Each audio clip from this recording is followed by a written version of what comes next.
မြန်မာအရေးဖြေရှင်းရေးအာဆီယံဘုံသဘောတူညီချက်၅ချက်အကောင့်ထဲဖော်ရန်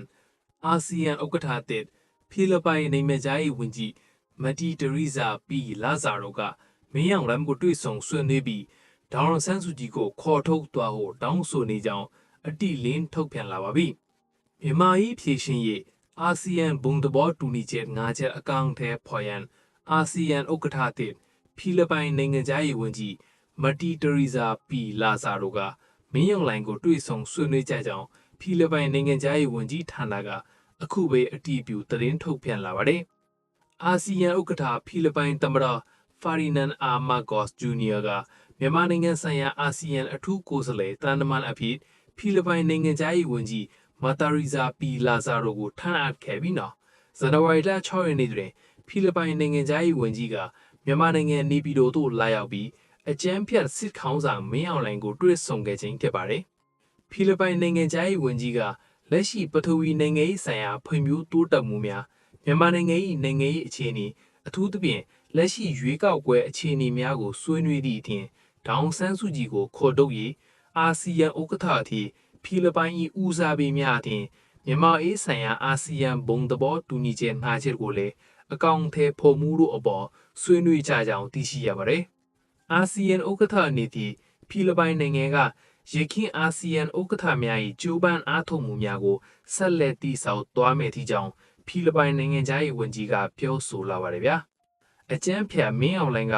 အာဆီယံဥက္ကဋ္ဌအထိဖိလစ်ပိုင်၏အခမ်းကဏ္ဍကိုအတိအမှတ်ထောက်ခံသည်ဟုပြောဆိုခဲ့ကြောင်းသိရှိရပါတယ်။ဒေါအောင်ဆန်းစုကြည်ကိုလွတ်ပေးမလားမလွတ်ပေးဘူးလားဆိုတာကတော့မသိရသေးပါဘူး။နောက်ထပ်သတင်းကောင်းကတော့နွားထိုးကြီးမြို့နယ်ကုကုန်းကြီးရွာတွင်တိုက်ပွဲထိပြီးစစ်သားငနယူးထပ်နဲ့တေဆုံးတဲ့တရင်ကြီးပါမန္တလေးတိုင်းနွားထိုးကြီးမြို့နယ်ကုကုန်းကြီးရွာမှာအကြမ်းဖက်စစ်တပ်သားများကိုနှစ်ကြိမ်တိုက်ခိုက်ရာစစ်သားငနယူးထပ်နဲ့တေဆုံးခဲ့ကြောင်းမြင်းကျန် Black တိုင်းက MBD တပ်ဖွဲ့ခေါင်းဆောင်ဘိုးမိုက်ခဲကရန်ကုန်ခေတ်သစ်သတင်းဌာနတန်းသို့ပြောကြားလာပါတယ်ပြီးခဲ့တဲ့ဒီဇင်ဘာလ25ရက်နေ့ညနေ9:00နာရီဝန်းကျင်ကနွားထိုးကြီးမြို့နယ်ကုကုန်းကြီးရွာ၌တပ်ဆွဲထားတဲ့စစ်သား30ခန်းဒီကုကုန်းကြီးရွာအနီးရှိချက်ခန့်မှာချက်များခိုးယူရန်ထွက်လာစဉ်ပြည်သူ့ကာကွယ်တပ်ဖွဲ့ဝင်များကအသင့်ဆောင်ကြိုတိုက်ခိုက်ခဲ့ရာစစ်သားငနယူးထပ်မံတေဆုံးပြီး9ဦးခန့်ဒဏ်ရာရရှိက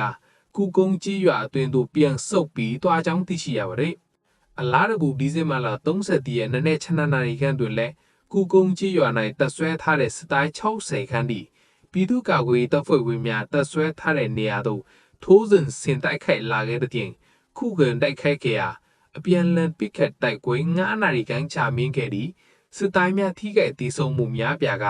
ကုကုန်းကြီးရွာအတွင်သို့ပြန်ဆုတ်ပြေးသွားကြောင်းသိရှိရပါတယ်။ရင်းတိုက်ပွဲအတွင်နွားထိုးကြီးမြို့နယ်နဲ့မြင်းကြံမြို့တွင်ရှိအကြမ်းဖက်စစ်တပ်မှလက်နက်ကြီးပစ်ကူများစွာပစ်ကူပေးခဲ့သည့်အပြင်ဂျက်ဖိုက်တာနဲ့လည်းတကြိမ်ဘုံကျဲတိုက်ခိုက်ခဲ့တဲ့ကြောင်းသိရပါတယ်။ဒုတိယအကြိမ်ကုကုန်းရွာထဲကနေအင်အား60လောက်နဲ့စစ်ကြောင်းထိုးလာတဲ့စခါတွေကိုပြန်လည်ခုခံတိုက်ခိုက်တာမှာ9နာရီလောက်ကြာခဲ့ပါတယ်။စခါတွေဘက်ကထိခိုက်ကြဆုံးများပြီးပြန်ထပ်ပြီးသွားပါတယ်။လေကြောင်းတိုက်ခိုက်မှုတစ်ကြိမ်ပြုလုပ်သွားပါတယ်။အဲဒီမှာနေရချင်းလင်းကြီးလုပ်တဲ့အချိန်မှာလက်နက်ခဲယမ်းအချို့တင်စေရရှိထားပါတယ်။ဘယ်နှရုပ်သေးလဲတော့မသိရဘူး။တိုက်ပွဲဆိုင်ထားသုံးပါပဲ။ဟု MBD တပ်ဖွဲ့ခေါင်းဆောင်ပူမိုက်ခဲကရန်ကုန်ခေတ်သစ်သတင်းဌာနတန်းသို့ပြောကြားလာပါတယ်။အဆိုပါတိုက်ခိုက်မှုကိုမြင်းကျန်းခီအနာမတ်ကိုတိုက်ရင် MBD တပ်ဖွဲ့ဘူစားပြောက်ကြားတပ်ဖွဲ့နဲ့ Burmese Guerrilla Force တပ်ဖွဲ့ပူးပေါင်းကတိုက်ခိုက်ခဲ့ခြင်း